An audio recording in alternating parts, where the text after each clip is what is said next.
Oi, pessoal. Aqui Maurício Longo, Alexandre Strack, recebendo novamente André Bretas. E se você não assinou o canal ainda, por favor, clique aqui embaixo para assinar. Se você gostou desse vídeo, deixa o seu like e marque o sininho para ser notificado quando saem os vídeos novos. E aí, André, agora você resolveu ser um pouco menos tímido e participar mais uma vez. Estamos aí, cara, a gente contribuindo no que pode, e aí a gente arruma alguma coisa para tomar justamente para perder a timidez, né? Para fluir melhor as ideias, né? Exatamente. Bom falar com vocês de novo, gente. Muito bom. Hoje a nossa ideia é conversar um pouco sobre inovação em empresas onde a tecnologia já é uma parte fundamental do negócio. Então, podem ser tanto empresas cujo foco é a tecnologia, como empresas cujo negócio gira em torno da tecnologia, né? Hoje, de certa forma, você está dedicando grande parte do seu tempo aí a Maxmilias, que é uma empresa que gira também em torno da tecnologia, né? Eu já passei grande parte do meu tempo em torno de uma empresa onde, a despeito de ser supply chain, tudo girava em torno da tecnologia. E o Alexandre também, de certa forma, como uma empresa de logística, que no final das contas, para a logística funcionar bem, você precisa da tecnologia, né? Sem dúvida. É isso aí. Então, a gente tem visto muita discussão, e a gente vai ver cada vez mais discussão sobre a importância da inovação. A gente sabe que num mundo onde as coisas estão mudando cada vez mais rápido, ficar parado no tempo é uma garantia de que você não vai se dar bem no futuro, porque se você está parado, pode ter certeza que alguém está avançando. E se esse alguém não é você, vai chegar a hora em que esse alguém vai te deixar para trás. Agora, a gente vê que essa é uma ficha que não caiu para muita gente, né, André? Você que tem uma frase que eu gosto muito, que é aquela de que a ficha do óbvio não cai ao mesmo tempo nem na mesma velocidade para todo mundo, né? Exatamente. O que eu penso é o seguinte, né? Qualquer segmento, qualquer nicho, para poder realmente ter ganho competitivo, precisa de um coração pulsando com tecnologia, né? Ou seja, tecnologia por tecnologia não faz sentido nenhum, ela tem que ser bem aplicada. Então a gente vê qualquer negócio em crescimento, seja em crescimento acelerado ou não, é a tecnologia que vai fazer ganho de eficiência, né? Seja na robótica, no conceito de plataforma, ou qualquer outra área. Então, assim, para mim, como você mesmo disse, é extremamente óbvio que a tecnologia tem que pulsar no processo de inovação, de entrega de algo que faça sentido para o cliente. E muitas vezes a gente imagina que o cliente é só aquele que compra os nossos produtos e serviços, mas a gente esquece que dentro das corporações existem diversas áreas importantes para o processo de entrega desse produto ou serviço final e que dependem ou teriam muito benefícios com a tecnologia, né, para deixar o trabalho eventualmente menos braçal e mais otimizado. Muitas vezes o que me preocupa realmente são aquelas empresas que elas começam em um nicho que é descoberto, né, no mundo da internet principalmente, mas que ela acredita que crescer, sem se preocupar realmente com a produtividade, vai criar um crescimento sustentável. Volta naquele ponto que a gente falou, e o Alexandre comentou muito bem, que para crescer, assim como um avião, você sobe, e aí você alcança um determinado nível, e vamos dizer, né, embala e sobe de novo, ou seja, você não sobe constantemente. E eu acho que a tecnologia é o coração pulsante disso tudo, né? Eu não sei se vocês têm algum outro exemplo interessante, o próprio Alexandre tem diversos casos muito interessantes para comentar, mas sem dúvida alguma, a tecnologia ela é fundamental para o crescimento sustentável. Não quer dizer que você não cresça sem tecnologia, mas é insustentável, até porque a tecnologia por si só ela é consumida por duas grandes marcas, ao meu ver.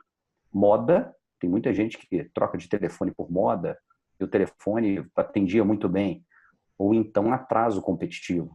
E esse sim é muito mais relevante em empresas que morrem porque entendem que estar antenada ou dentro das tecnologias que ao mundo circundam não é tão relevante, ou não conseguem perceber a obviedade de tudo isso. Né? Ou cruzam essas duas coisas e acham que é uma moda. Pode ser também, né? Talvez o Alexandre tenha alguma coisa para contribuir aí, porque ele tem casos e exemplos muito interessantes que ele comenta no vídeo. Eu acho que ele pode agregar algum ponto, mas assim, a tecnologia é pulsante no coração de qualquer negócio para um crescimento sustentável. Eu concordo totalmente com essa questão. Eu acho que uma das principais dificuldades que as pessoas têm é justamente de conseguir entender esse valor que a tecnologia traz, né? Ou seja, não é até como você acabou de citar bem, não é a tecnologia pela tecnologia, qual é o diferencial que essa tecnologia vai trazer para resolver determinado tipo de problema. E esse diferencial vai mudando com o tempo. Às vezes você tem uma tecnologia que você usou que fazia todo sentido e agora não faz mais sentido se manter naquela tecnologia, porque você, no lugar de estar avançando, pode estar afundando. Né? E isso é um problema seríssimo que precisa ser resolvido. Muitas empresas, especificamente de tecnologia, sofrem mais constantemente com esse problema, né? Principalmente empresas de software, ou seja, não necessariamente continuar com aquela tecnologia ou com aquele software faz você ir para frente. Muitas vezes faz você deixar de avançar, principalmente porque a tecnologia ela pode ter ficado parada, digamos assim, no tempo ou não avançar na mesma velocidade e você está deixando de poder penetrar em outros campos, em outras necessidades, porque a tua tecnologia está parada. Então, você vai ter que investir em uma mudança de tecnologia ou vai ficar fadado a estar parado no tempo. Né? E é muito claro também, notório, que o parar no tempo é muito ruim para qualquer negócio. Uma empresa crescer, eu acho que isso é sinônimo de sobreviver. Ou seja, um ser que se adapta à mudança, que se adequa ao novo ambiente, ele permite até o crescimento e ampliação da sua espécie. Então, a empresa que não cresce, ela já está com o fim dela marcado. A gente só não tem a data desse momento árduo. E, óbvio, exige muita visão, coragem, e quando a gente não tem o conhecimento, buscar pessoas e consultorias que nos apoiem para poder entender esse óbvio, que para alguns não é tão óbvio assim, que significa o quê? Você reconhecer que por mais que você esteja crescendo muito, isso não garante o seu próximo ano. É aquela história que a gente já conversou algumas vezes, né, André? Que o que te trouxe até aqui, não necessariamente é o que vai te levar ao próximo passo, né? Isso, e no mundo exponencial de hoje, né, o que antigamente a gente conseguia fazer projetos, eu vou fazer um projeto e vou entregar aqui uma melhoria na minha tecnologia em 5 anos. Gente, em 4 anos a empresa pode morrer.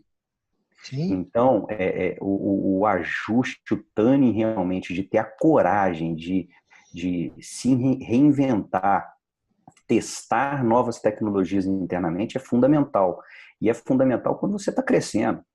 Porque depois, quando você entra no viés de baixo, e muitas das empresas precisam entregar, vamos dizer, resultado para o investidor, ela acaba cortando na carne e muito provavelmente naquelas pessoas que mais poderiam contribuir para o processo de renovação da tecnologia e de reinvenção, né? Porque a senioridade e a experiência só valoriza quem tem. E quando você realmente começa a entrar no viés de vou cortar os cargos mais altos, muitas vezes, você está deixando de lado justamente o seu futuro. Né? Não que os mais novos não venham com ideias, mas é a soma de experiência e de conhecimento do novo que gera tecnologia, gera inovação realmente que faz sentido. Porque muitas vezes a experiência por si só ela pode estar desatualizada. Por outro lado, o novo, pelo novo, você pode incorrer em problemas onde o experiente já teria poupado muito espaço. E como o tempo é curto, tudo é exponencial, a gente tem que errar muito mais rápido e fazer testes muito mais rápidos do que antigamente, que você concluía que em 5 anos dava, e às vezes chegava no final do ano com erro de 20%, ou seja, atingia 6 anos um projeto e se dava por satisfeito, né? Hoje em dia, você planejar 5 já é loucura e errar em 20% é a morte. O que chama bastante atenção é justamente essa característica das pessoas digamos, de pararem de aprender, né? Eu acho que o principal característica disso é a aprendizagem que não deixa de ser contínua, né? Como se você tivesse atingido um patamar de excelência. Então, isso te dá uma segurança de que, cara, você está imbatível naquele momento e, cara, nada mais vai acontecer. Ou seja, como se você tivesse atingido a excelência, e a excelência ela é completa, né? A completude da excelência faz com que você pare. Só que, cara, a sua parada é exatamente a determinância da morte. Parar de evoluir é a definição clássica de morte, né? Não, e Alexandre, o melhor exemplo disso tudo é na Fórmula 1. Para você vencer em primeiro lugar na Fórmula 1, você não precisa de dar uma volta no segundo colocado. As coisas são definidas no milésimo de segundo. Então, se você fica desatento no mundo de negócio, o seu concorrente te passa por milésimo de segundo. E isso pode significar sua morte. Então, sempre você tem que se testar para querer crescer e sempre estar inconformado com como você está. Porque o conforto é que mata. E lembrando sempre de que é necessário ter a visão de que você está jogando aquele velho nosso amigo, o jogo infinito. O seu objetivo é se manter no jogo. Se você não conseguir se manter no jogo, você perdeu. Sua empresa foi pro saco. Essa é a realidade. Tem que se perpetuar, né, Maurício? Tem que se perpetuar. Não adianta você só pensar que não, eu vou entregar esse negócio aqui na semana que vem, ou vou entregar isso aqui no outro mês, esse resultado aqui, e aí eu vou cortar essas pessoas aqui, mas essas pessoas aqui vão me fazer falta para poder continuar no jogo ano que vem. Né? E aí o ano que vem chega, e aí chega a conta junto, né? E essa é uma realização, vamos dizer assim, que quando ela chega para as pessoas, essa percepção do que está acontecendo, muitas vezes chega tarde demais. Que você já sacrificou a sua capacidade de permanecer no jogo. Né? E se perpetuar, já dizia o Darwin, cara, que depende da adaptação, né? Então, ou você vai se adaptando e é melhor que você inicie o processo de adaptação antes dos seus concorrentes, porque se eles começam a se adaptar mais rápido do que você, significa que você não está mais se adaptando, está ficando obsoleto. E a história das espécies diz muito bem o que acontece com aqueles que não se adaptam. E assim, né, a gente escuta ainda, em 2019 a gente escuta ainda em alguns segmentos de mercado, vocês devem ter talvez até exemplos de empresas que falam assim, não, no meu segmento a tecnologia não é tão relevante. Né? A tecnologia que a gente vê hoje, seja ela blockchain, isso não se aplica para mim. Gente, é nessa distração que aparece um concorrente disruptivo. Então, assim, é aquela história, né? Ou seja, o disruptivo vem de um pouco de loucura. Então, é aquilo que não faz sentido que... Opa, não faz sentido não, então talvez aqui faça sentido sim. Né? Por outro lado, tem que ter muito cuidado, que é uma coisa que a gente sempre viveu. O Maurício, ele lembra das nossas conversas ainda aí, 1 ano e meio atrás e tal, que quando vinham com uma grande ideia para mim, eu sempre falei, as pessoas vinham com, não, isso aqui não existe. Eu falei, cara, rola mais no Google que deve ter alguma coisa disso. Então, assim, é improvável hoje em dia que não exista num planeta como o nosso ideias tão inovadoras que não existem em outros lugares do mundo. E muitas vezes você tem que ter certeza, gente, será que ninguém pensou nisso que eu pensei? Justamente para você calcular seu risco. Ou seja, é bom você ter gente que pensou igual e é bom ter gente, e é uma grande oportunidade de ninguém ter pensado, que te coloca realmente numa zona de risco muito maior. Mas a tecnologia, certamente, ela vai estar embarcada em todos os segmentos. Não existe, ao meu ver, inovação sem tecnologia. Hoje toda empresa é essencialmente, cada dia mais, uma empresa de tecnologia. Ela só não se deu conta ainda de que ela é uma empresa de tecnologia aplicada a alguma coisa. Então, é uma empresa de tecnologia aplicada à moda. Ela é uma empresa de tecnologia aplicada Ao a agronegócio. agronegócio, aplicada à beleza, aplicada a móveis, mas a realidade é essa. Pô, Vamos falar de móveis, né? Se você não faz o seu móvel de uma forma que permite você, vamos dizer, usando um maquinário que permite você fazer um móvel mais trabalhado, e aí seus concorrentes fazem, começam a oferecer isso no mercado, e o mercado adota, vamos dizer assim, essa preferência pelo móvel mais trabalhado e você não consegue fazer, você está perdendo mercado, né? nós tivemos, eu e Maurício, aqui no Rio de Janeiro, participando de um evento de cidades inteligentes, onde uma das pessoas que estava em uma das mesas era uma pessoa do Rock in Rio, e ela estava falando do Rock in Rio como uma plataforma de testes para tecnologias de cidade inteligente. Cara, Olha, sensacional. é um festival de música. Ou seja, só que como tudo funciona de uma forma, digamos que o que você esperaria de problema passa desapercebido, Sincronizada, né, Alexandre? as pessoas não se dão conta de que, cara, quem que está fazendo essa magia acontecer? Tem muita tecnologia envolvida por trás do evento, né? Até números que, para mim, foram bastante impressionantes. A gente já trocou até uma ideia, eu e o Maurício, sobre isso. Pô, durante o evento, a cidade do rock ela é maior do que 94% dos municípios brasileiros.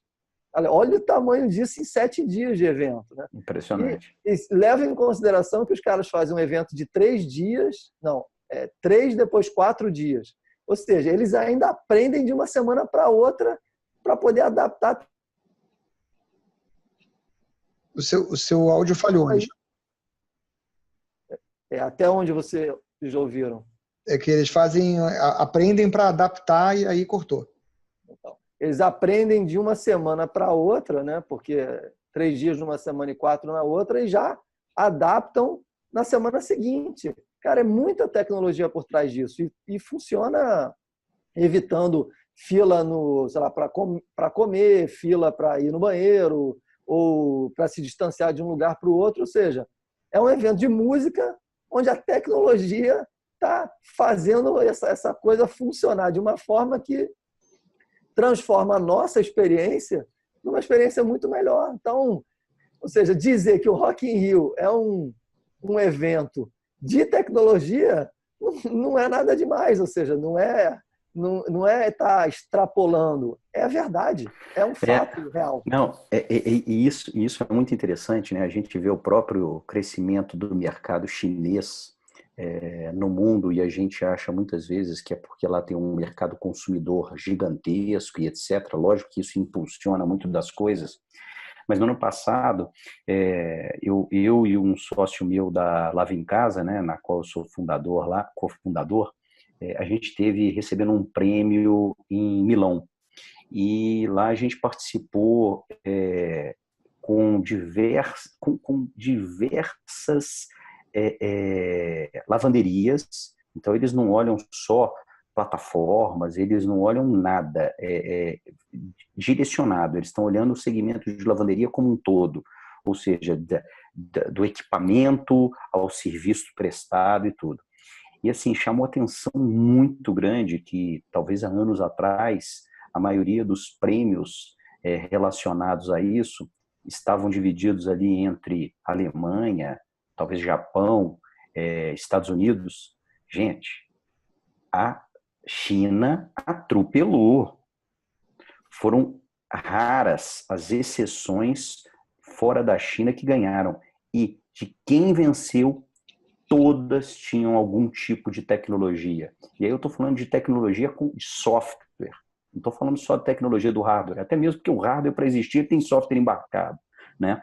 Mas assim, naturalmente. Então, isso é chocante. Então, eu não tenho dúvida que a China é um exemplo claro, e isso no processo que você citou, Alexandre, de cidades inteligentes, do que a gente vê, do que está sendo construído lá, que é tecnologia embarcada pura. E, de novo, para ser a primeira grande economia, basta estar um segundo na frente da segunda, né? E eu acho que isso vai acontecer muito mais breve do que a gente imagina, do que as pessoas imaginam, justamente por todo esse, usando o termo aí, mundo exponencial que nos cerca, né? Em termos de desenvolvimento tecnológico, vamos dizer assim, e de iniciativas, eu não tenho dúvida de que eles estão amplamente capacitados, né? Recentemente, eu e o Alexandre estivemos discutindo aí a respeito de opiniões conflitantes a respeito da solidez econômica do modelo deles, que vem diminuindo o ritmo de crescimento nos últimos anos, e tem algumas peculiaridades devido à natureza do planejamento centralizado da economia que se questiona, vamos dizer assim, se vão conseguir manter o ímpeto do que está acontecendo. Que tem umas coisas muito engraçadas quando você olha, né? A China tem literalmente cidades vazias, a cidade Sim. inteira, né? Onde as pessoas compraram imóveis, mas ninguém vive lá. E aí tem umas peculiaridades, vamos dizer assim, de como é o regime econômico da China, que torna, vamos dizer assim, a compra do imóvel uma forma de você materializar um patrimônio que você não pode de outras formas, vamos dizer. E aí, vamos dizer assim, como você tem um fluxo ainda grande de pessoas comprando imóveis, mas comprando imóveis em cidades que não têm pessoas, dá a você assim, uma sensação de irrealidade, que em algum momento, vamos dizer assim, como se fosse uma bolha, entendeu? Em algum momento as pessoas vão ver assim, eu estou comprando um imóvel, mas ninguém pode morar no imóvel, ninguém aluga um imóvel. Para que serve o imóvel numa cidade que não tem ninguém? Sim, mas isso aí está perfeito, mas eu acho que para crescer na velocidade que se cresce, o que impulsiona é investimento em tecnologia. Seja Não há na dúvida. tecnologia de construção, seja na tecnologia de lavar roupa. Não há Então, dúvida, não há dúvida. então assim, por mais que o tiro esteja numa direção, algo vai ter um grande valor e mais breve do que a gente imagina. Porque a tecnologia embarcada, aplicada e fazendo sentido. Seja para aplicar lá ou fora de lá, né? Você lembra aquele vídeo que a gente viu já há uns 2 anos atrás, ou 3 até, que demonstrava eles construindo um prédio inteiro em 15 dias? Exatamente. É impressionante. Eu lembro exatamente do vídeo que você está falando. É impressionante. E isso tem um valor, né? E isso tem um valor porque é um legado que fica, é um aprendizado que fica e é um aprendizado da tecnologia que você adotou. E justamente, óbvio que a gente não tem certeza de nada, né? Como você disse, pode ser uma bolha, pode, mas eles estão tentando, né? E aquela história de eu erro rápido para fazer correção. A gente sabe que tem muita gente que não está aí tentando, empresas no nosso país que não tentam, e essas com certeza estão fadadas à morte. A gente só não sabe quando. No nosso país, o que não faltam é exemplos de empresas que não tentam, não é, Alexandre? A gente tem visto à torta e à direita. E a gente tem visto, ou seja, esse exemplo que a gente estava falando da China, nessa sequência de vídeos que a gente acabou assistindo e depois discutindo, tinha várias questões bastante interessantes, como a questão da adoção e criação de robótica dentro das fábricas, né? A partir de uma competição de robô, ou seja, de aqueles robôs que duelam, ou seja, tem uma competição absolutamente gigantesca na China, que várias universidades do mundo vão para lá com o objetivo de ganhar aquela competição, mas o ganhar a competição abre a possibilidade de você ser contratado por empresas do mercado onde você vai aplicar o seu conhecimento de construir o robô que duela para construir o robô que constrói coisas de verdade. Então, exatamente. É muito legal você ver, ou seja, a tecnologia que supostamente parece que serve para nada ou para apenas um joguinho de robô contra robô, mas obviamente que quem está por trás daquela competição sabe que a engenhosidade e a capacidade das pessoas de fazerem com que os robôs que estejam ali estejam duelando vão ser vencedores e conseguem se adaptar, a resistir a pedaço que vai quebrando e vai ganhando, e ele vai continuando na batalha, faz com que aquelas pessoas consigam construir soluções tecnológicas que vão se adaptando e melhorando. Então, levam os caras para dentro das empresas, onde eles vão construir do zero robôs para automatizar processos que tem dentro da própria companhia, que antes eram feitos só por pessoas, né? Ou seja, aprendizagem contínua, tecnologia absolutamente fundamental e que começa a partir de um recrutamento que na verdade, uma competição de tecnologia digital que parece que uma coisa não está ligada à outra, né? Ou seja, de novo, é tecnologia o tempo todo envolvido com aprendizagem e com melhora e como é que faz as coisas acontecerem, né? É muito interessante isso e a gente ainda está, digamos, engatinhando nessa questão por aqui, né? A gente não vê essa mentalidade sendo aplicada por aqui de forma nenhuma. E quem patrocina esse negócio, André, é uma empresa que você conhece, é a DJI. Ah, sim. Não, e interessante essa questão de robô e tal, né? Eu acho que vem justamente no que o Alexandre estava falando, é que quando você está com um robô duelando e ele está vencendo ou ele até está perdendo, né? Na derrota a gente aprende muito, né? Até mais do que a vitória. Você já está pensando no próximo passo, aonde eu vou aplicar isso tudo, que é justamente o que o Alexandre está falando. Então, de novo, no não ter medo de tentar. E quantas empresas hoje elas têm medo de tentar, né, de dar um próximo passo. Então é muito temeroso realmente. Empresas hoje que a gente vê andando de lado, até no mercado aberto, mercado de capitais aberto aqui no nosso país andando de lado, e até que ponto elas vão durar? De novo, porque quem anda de lado não cresce. Quem não cresce morre, porque crescer é questão de sobrevivência. E falta, como a gente vem falando, falta bastante coragem, né, de pensar no impensável, ou ter coragem de ver algo que parece que não tem a menor chance de ser realizado e ousar nesse caminho. Aí a gente tem exemplos N, mas um que me vem à cabeça dessa semana está acontecendo nos Estados Unidos, o SouthX Southwest, e hoje, exatamente hoje, circulou um vídeo aí no LinkedIn, que eu até compartilhei com o Maurício, de uma demonstração que está acontecendo dentro desse evento, aonde os caras analisam a sua saliva, é um exemplo da Singularity, os caras analisam a sua saliva e a partir de identificar quais são os nutrientes que estão fazendo falta no seu corpo, eles imprimem sushis, que são sushis específicos com aqueles nutrientes que estão fazendo falta no seu corpo. Sensacional. Ou seja, imagina o nível de personalização dessa solução. Ela é tão personalizada que ela tem os nutrientes que fazem falta para o seu corpo.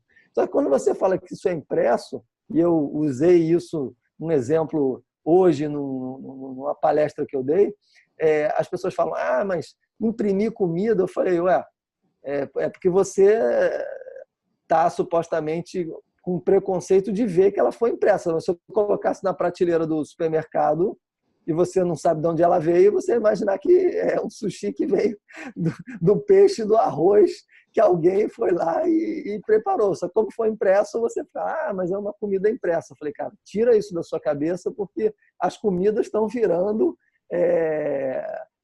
algo que vem dos laboratórios ou das impressoras, ou seja, carne daqui a 15 anos vai ser uma raridade absurda. Né? Não, interessante, mais um caso, comecei de impressão de comida, mas é uma realidade já hoje, inclusive no Brasil, E é engraçado, justamente pela tecnologia nos cercar o tempo inteiro. Meu pai estava com um problema de andando, doendo o joelho, e aí ele foi em algum médico, não achava solução, fortalecer musculatura e tal. Meu pai já tem mais idade um pouco. E o mais interessante é ele buscou alguma coisa diferente. Buscou um médico que participa de um grupo que ele escaneia o seu pé. Ele faz alguns testes, escaneando o seu pé e faz uma palmilha sob encomenda para você. Resultado, meu pai, não dói mais joelho. Acabou o problema. Isso é tecnologia. Ou seja, não é aquele jeito antigo de não, vamos fortalecer o músculo, não estou dizendo que não funcione também. Mas, assim, soluções pautadas em tecnologia cada vez mais fazem a diferença em situações que anteriormente, e até no presente, que para mim são inusitadas. Você fala, gente, não acredito. E, né? se você pensar bem, André, faz todo o sentido, porque você pensa o seguinte, já vou pegar o contato. Minha mãe está com um problema semelhante. Eu imaginei, né, Maurício? Mas você está falando minha mãe, mas o senhor já tem idade para ter um probleminha no joelho, né? Eu ia mencionar antes que, na realidade, se o seu pai ele tem um pouco mais de idade, era óbvio que eu falando de seu conta do seu pai, né? Mas, okay, vamos deixar... talvez eu esteja falando do meu pai, na verdade, é o meu joelho, né? Mas eu ia falar o seguinte, o médico já disse para minha mãe, vamos dizer assim, que ela tem, vamos dizer assim, um desgaste maior de um lado do cartilagem do joelho pela forma de pisar, porque ela está pisando errado. Exatamente. E aí é a mesma coisa, está fazendo exercício, fortalecendo a musculatura e tal. Mas se você para pensar, se você ajeita a base embaixo, resolve para cima. Pisar diferente, né? Exatamente. O problema é resolvido, né? Teoricamente, né? Exatamente. Então, realmente é uma questão óbvia e, pela obviedade, brilhante até. Depois na mensagem privada a gente troca o contato aí, tá? Não tem royalty, não. É porque eu achei sensacional. Não mesmo. Legal.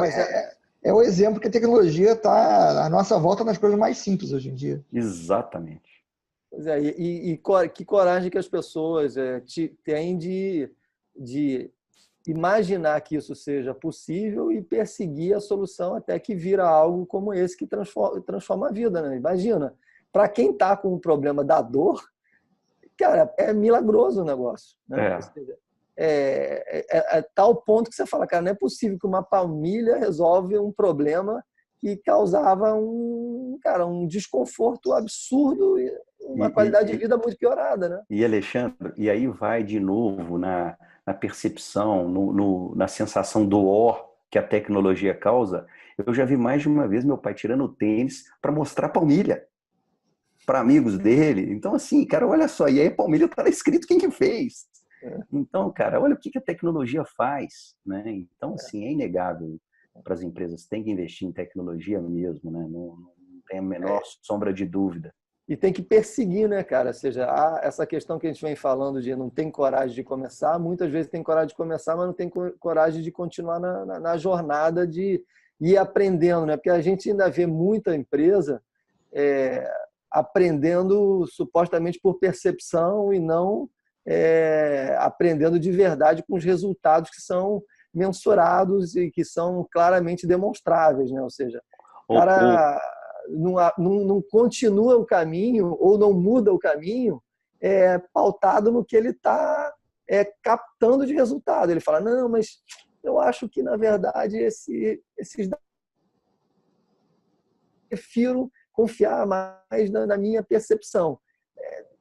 Isso não dá mais, né, cara? Nós estamos numa era onde isso não funciona mais. Ou seja, a captação de dados é tão evidente que ou você aprende com o que está vindo, que está sendo demonstrado para você, ou literalmente você está ignorando a verdade e querendo construir a sua verdade. Ou por outro lado, né, Alexandre? Alguma pessoa que assiste um vídeo aqui como o nosso aqui, que a gente está falando, fala, pô, vai no dia seguinte amanhece empolgado e, cara, eu vou para a tecnologia, dá um tiro ao alvo, erra e desiste, porque acha que não funciona. Você não acerta o alvo no primeiro tiro. né? Óbvio, muitos acertam e aí nascem as empresas que surpreendem todo mundo em nichos que são literalmente descobertos e ainda muitos outros por descobrir, mas tem que dar mais tiro no alvo em relação à tecnologia, porque é como você disse, é no errando que você calibra de novo a sua pontaria. Mas quem acerta de primeira é igual aqueles casos que a gente vê em outras áreas que não necessariamente tecnologia, como, sei lá, música. É o cantor da única música, né? O cara fez uma música, fez um sucesso estrondoso e desaparece. Ele não consegue, ou seja, ele acertou milagrosamente com o primeiro tiro, como você falou, e, cara, agora ele está decepcionado que os outros 350 tiros não dão o mesmo resultado. Sai para fora, é normal isso. E tem muitos casos, né, que às vezes a gente acha que foi o primeiro tiro e não foi, né? Se você for olhar alguns casos bem conhecidos, a Microsoft, por exemplo, antes de ter a parceria com a IBM no DOS e tudo, ela fez outros produtos antes. Esses outros produtos não foram estrondosos sucessos, até porque o mercado nem existia ainda. Então ela estava ali participando com outras empresas na criação de um mercado. E se eles tivessem feito só aqueles primeiros 2 produtos, vamos dizer assim, e não tivessem perseverado de continuar na procura de acertar um outro tiro num alvo mais bacana, vamos dizer assim, eles não teriam chegado onde chegaram, né? É o de ser inconformado, né? É o inconformismo de você fazer algo diferente, seja música diferente, seja palmilha, o negócio é na palmilha, né? Então eu acho que o inconformismo transforma. É que nem eu estava comentando hoje com o Alexandre de uma reunião que nós dois estávamos presentes e que eu virei para você, assim, você vai se lembrar disso. Foi aí em BH, inclusive. Eu virei para você e falei assim, cara, tem alguma coisa errada com esse povo de hoje em dia, cara, porque antigamente eu entrava na sala, eu era o cara mais novo da sala e o cara mais radical da sala. Às vezes, hoje em dia, eu entro na sala, às vezes eu sou o cara mais velho da sala e eu continuo sendo o cara mais radical da sala. Então, alguma coisa está errada nessa história, né? Tem muito da geração mesmo, né, cara? A geração muda e quem sou eu para dizer se tem certo ou errado, mas eu acho que aí volta nelas se complementarem, ou seja, é a experiência de um lado e talvez o que tem valor realmente desse outro lado de manda aí que eu faço, né? E pronto, mas sem questionar. Eu acho que você tem hoje ainda muita gente com o desejo de se lançar em fazer uma coisa. Tanto é que a gente vê que a gente tem uma quantidade razoável de startups sendo criadas e tudo, e isso vem de pessoas que têm essa vontade, vamos dizer assim, de fazer uma coisa nova, né? de buscar uma coisa diferente e tal. Mas eu acho que uma coisa que se perdeu um pouco no tempo é aquela questão de você não considerar o desafio um desafio impossível. Concordo. Né? Então, num passado mais remoto, não vamos entrar no mérito de quão remoto ele é. Né? Senão eu vou ter certeza que você está querendo a palmilha para o senhor. Não vamos entrar nesse mérito, mas num passado mais remoto, havia mais, vamos dizer assim, essa questão de você achar que tudo que você fosse buscar fazer era possível. E hoje tem muita gente que olha para determinados ideias, determinados mercados, nichos, e já olha que não, isso é impossível porque naquele mercado, né, tem a empresa A, a empresa B, a empresa C, etc. É lógico que você pode até dificultar, mas sempre existe, vamos dizer assim, um espaço. E aquela visão um pouco diferente que outra pessoa pode não ter tido. Pode ser que não seja você que vai ter. Mas ela existe, ela está em algum lugar e alguém vai ter alguma hora essa visão diferente, naquele mercado vai penetrar. Com certeza. Eu tenho um exemplo, Alexandre, desculpa. Hoje mesmo eu estava conversando com uma das pessoas que trabalha comigo lá na Max Milhas e ele dizendo que ele está preocupado porque a filha dele está mexendo com venda de roupa na internet, no Instagram. Então ela arrumou um fornecedor e tem as roupas bonitas. Ele me mostrou lá e aí ele estava com medo porque ele não sabe se empurra ela realmente para ela empreender ou se coloca ela para indica para ela, procura algum emprego, alguma coisa mais estável e tudo. Aí eu perguntei para ele, mas é que ela tem clientes? São as amigas dela. E aí isso realmente me preocupou, porque o grande ponto, muitas vezes, não é quem vai fornecer, mas é você ter a demanda. A partir do momento que você tem demanda para atender, maravilha. E aí ele falou, pô, André, mas você conhece algum exemplo de gente que consegue equilibrar alguma atividade mais do dia a dia com um empreendimento como esse tipo, vender roupa? Eu citei para ele um exemplo de uma motorista de Uber que eu conheci lá em Florianópolis, quando eu estive lá na Softplan, e quando eu estava lá, ela me contando, mas, pô, você está aqui, você é daqui mesmo? Não, não sou. Ela era de algum outro lugar no Brasil, ela morou um tempo nos Estados Unidos. E ela percebeu realmente que americano gosta muito de bugigangazinha, né? A lanterninha, o boné com não sei o quê, e normalmente essas coisas acabam vindo lá da China. E então ela conseguiu, do Brasil, ela opera uma loja dentro da Amazon, vendendo coisas que ela importa da China.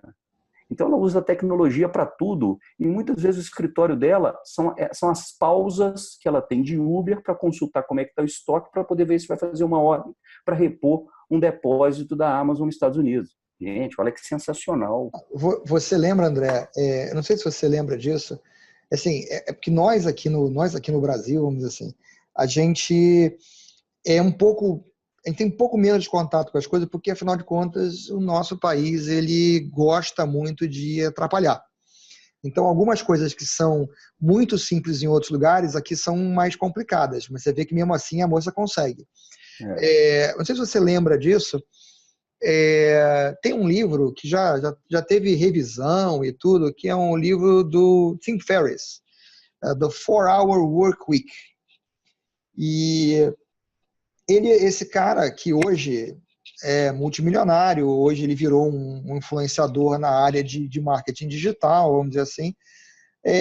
Mas isso tudo começou porque ele criou uma empresa de suplemento alimentar.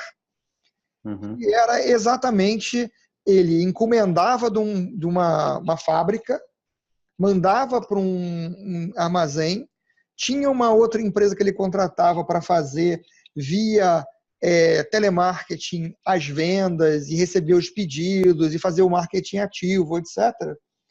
E ele fazia a intermediação dessa brincadeira toda. Aí, passado um tempo, apareceu um cara interessado em comprar a empresa dele, mas a empresa dele era ele, porque ele que fazia tudo. E aí ele falou, pô, como é que eu vou vender a empresa? Essa empresa sou eu não tenho o que vender. Aí ele parou, tirou um tempo a pensar e ele criou, ele foi experimentando, né, fazendo uma experimentação rápida, e ele foi delegando para esses players autonomia. Então, assim, o cara que recebe uma devolução de um produto, ele está autorizado a aceitar e devolver o dinheiro até $100. O cara que armazena o material para ser mandado, ele está autorizado a enviar qualquer pedido que ele receber do telemarketing até 5 latas, ou até 10 latas, vamos dizer assim. O cara que produz para ele está autorizado a fornecer ressuprimento para o depósito, sempre que o depósito reportar uma falta de até 200 latas. E aí, com isso, ele se tirou do meio do negócio. E aí o nome do livro dele, que é The 4-Hour Work Week, veio do fato que ele passou a tocar o negócio todo dele trabalhando 4 horas por semana. Sensacional. Sensacional. O meu sócio na Lava em Casa, ele tem uma operação de importação de vinho, que é ele e a esposa. Então ele tem a representação de vinhos do Uruguai, importa e distribui aqui tudo remotamente e online para representantes, seguindo um pouco do que você está dizendo disso aí. Então, assim, gente, com a tecnologia tudo é possível, né? Eu acho que esse é o ponto que a gente tem que pensar toda hora. Quando a gente achar que não tem solução para alguma coisa, talvez é porque você não aplicou a tecnologia lá ou não testou, né? Algumas ideias. Ou que você é preconceituoso contra as possibilidades que a tecnologia te dá e você simplesmente acha que menosprezar a si mesmo, utilizar determinadas tecnologias, como é o caso da moça do Uber que você citou aí, ou seja, ela dirige Uber, mas ela, ao mesmo tempo, importa produtos que vêm da China e vende numa plataforma americana Num da país, Amazon num para país onde ela não está mais. É no muito país onde ela louco. está mais, porque é o lugar onde tem mais demanda. Ou seja, se isso não é um negócio globalizado, é difícil de entender o que é, né? E isso que eu acho muito interessante, porque tem muita empresa que, talvez por medo, por não conhecer, não consigam dar esse primeiro passo. E o que eu acho legal como projeto aí de vocês, né, do Maurício e de você, Alexandre, é que vocês são pessoas que podem muito contribuir para poder sacudir em empresas que precisam de dar esse primeiro passo, né?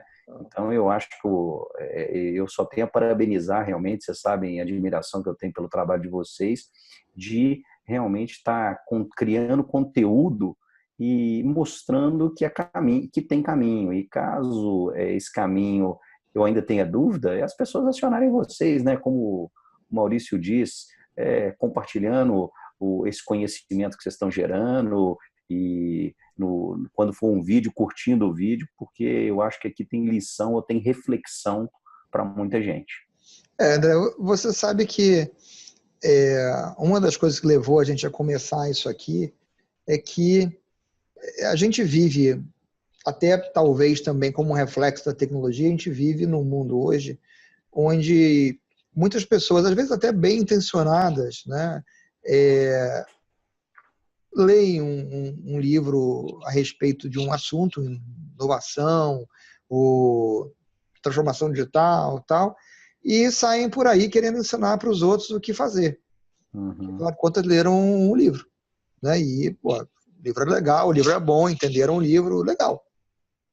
Mas é necessário, vamos dizer assim, que as pessoas tenham uma visão do que acontece no mundo real, né? E muitas vezes, vamos dizer assim, quem está partindo desse ponto, vamos dizer assim, nunca teve essa visão do que é o mundo real. Hoje mesmo eu estive conversando com uma pessoa que me colocou uma situação e com uma certeza de que determinada coisa iria acontecer, e aí eu virei para ela e falei assim, olha, eu não quero te decepcionar, mas assim, vindo de muitos anos participando de reuniões de diretoria, de conselho, de vice-presidências de empresas, nunca, isso que você está me falando como uma certeza absoluta, que é uma unanimidade, nunca isso apareceu em uma discussão qualquer, em qualquer das empresas que eu tive. Então, esse fator que você considera que é um fator tão preponderante na decisão das pessoas, eu jamais vi ele ser levado em consideração. Não estou desmerecendo o fator. Claro. Talvez ele devesse ter mais atenção, mas ele está longe de ser uma unanimidade hoje, entendeu? Então, essa é uma questão, vamos dizer assim, que a gente tem buscado trazer para esses vídeos, né? Que é passar um pouco da visão de como são as coisas na realidade, né? Na prática do dia a dia. Né? Porque o viés da percepção, né, cara, o viés da negação do diferente, ele é muito forte, né? O nosso cérebro tende a cair nesse caso que você acabou de citar, Maurício. Ou seja, o cara ele tem uma verdade absoluta que ele se fecha a negação, e nega completamente que possa ser diferente. Isso a gente tem visto ser abundante em vários tipos de negócio, né? Por isso está crescendo tanto, se fala tanto de ciência de dados e inteligência artificial e tal, mas, cara, eu sempre digo nas conversas que eu tenho com outros executivos, com as empresas e tal, é o seguinte, cara, você está preparado para lidar com as respostas que os dados vão mostrar sobre determinadas características do teu negócio que você está analisando? Porque você vai acreditar? Você vai acreditar? Porque normalmente o que se vê é uma reação radicalmente contrária, principalmente dos executivos mais antigos na companhia, porque eles têm certeza de que não pode ser daquele jeito. Só que o algoritmo Se tem uma coisa que ele não faz, é magia. Ele faz interpretação. E eu conheço algumas pessoas, cientistas de dados, que dizem que o dado, você dá uma torturadazinha nele, ele solta a verdade. O problema é você ter capacidade de lidar com a maldita da verdade.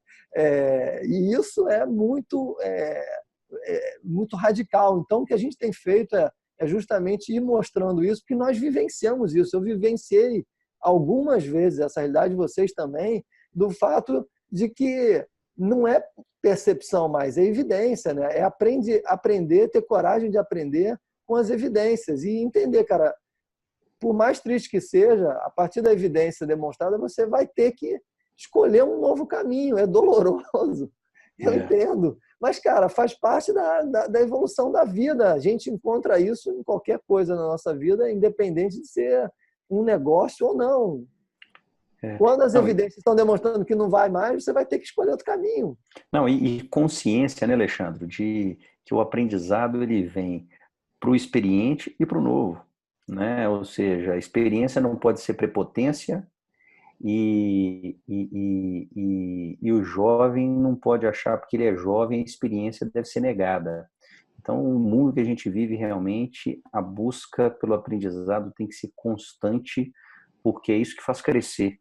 E, de novo, para sobreviver, seja pessoa, seja empresa, tem que crescer. Se você para, você estagna e morre.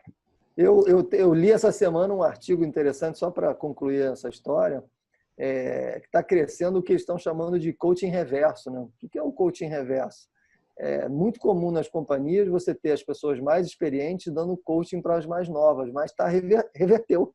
Ou seja, as empresas que estão mais preocupadas em evoluir mais rapidamente, estão dizendo o seguinte, cara, tem uma galera mais nova que chegou e que está conseguindo fazer de uma que nós, mais experientes, talvez não estejamos conseguindo acompanhar e evoluir mais rápido. Então, no lugar de eu ir buscar lá fora alguma coisa, vamos dar uma descidinha aqui dentro da minha própria empresa, vamos aprender com essa galera que está pensando de uma forma diferente e que está fazendo de uma forma diferente. Vamos ter a humildade de aceitar que existem pessoas aqui que podem me ensinar algo que eu realmente não sei e que não necessariamente só porque está, digamos, numa hierarquia mais baixa, seja menos pensante do que eu, que estou numa hierarquia mais alta. Vamos estourar essa história e acabar com ela de uma vez? Não, e vamos dar espaço para elas errarem,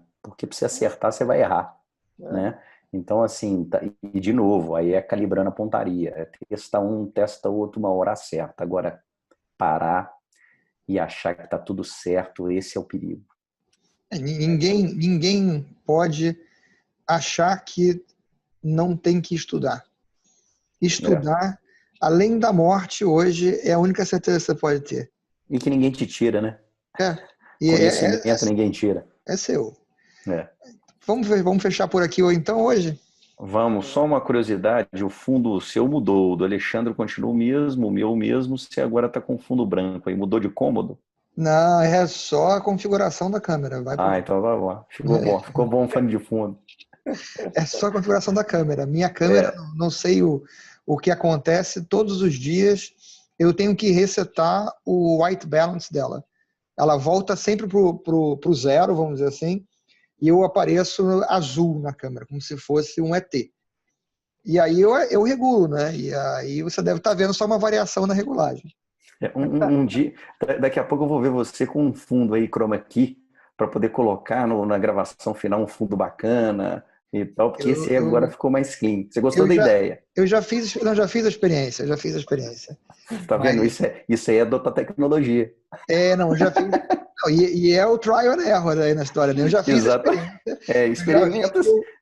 Eu preciso de um suporte melhor pro chroma key. Tá certo. Ó, bom demais aí o convite de vocês, agradeço muito e fico muito feliz de contribuir de alguma forma com vocês. Valeu, André. Obrigado. Valeu. Valeu, gente. Um abraço. Tchau, tchau. Vai lá, abraço.